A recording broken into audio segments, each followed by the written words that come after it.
The biggest loser of all. In the recent days, US President Donald Trump threatened a new and a follow-through could be a cause of major concern for the Philippines. How much would the Philippines lose in a possible outsourcing ban in the US?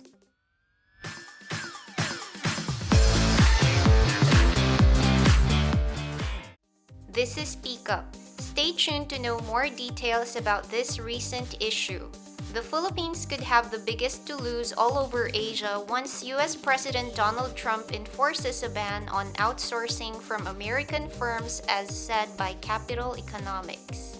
The US could really be on its way to imposing a protectionist trade policy, which would explain the trade war it waged against China. This might be a move to shift away from free trade as added by the experts.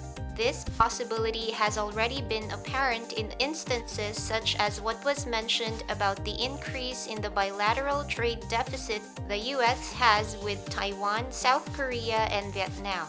If worse gets to worst, Trump could decide these countries be next in line to China. As for the Philippines, it does not depend on the trade in goods like neighboring countries. So, how would this possible shift by the US affect the country?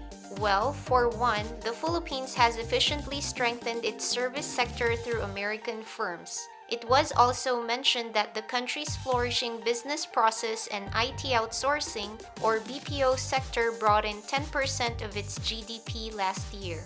If Trump makes good on his word to punish American companies that outsource jobs abroad, the Philippines would be the biggest loser as stated by the London-based think tank. An outsourcing ban can cause big damage on one of the country's major industries, which can lead to losses of jobs. The rapidly growing tension between the US and China could undermine the economies of developing countries in Asia, but at the same time, be beneficial to some as the trade war can expect redirection from foreign investors who want to avoid higher tariffs. A number of countries in the region might have already been experiencing the benefits of the trade war, especially Vietnam, which stands to get the most of the opportunities.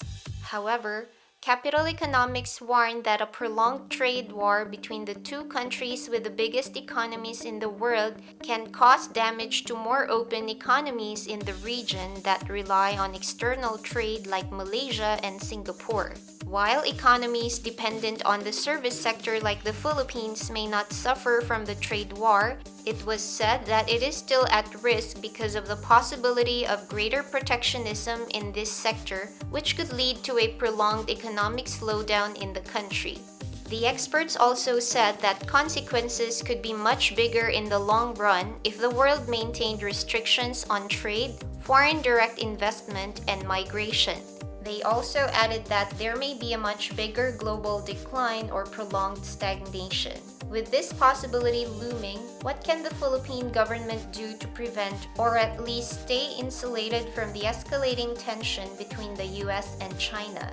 This is the weekly trending news in the Philippines. Thank you for watching. Have a great day.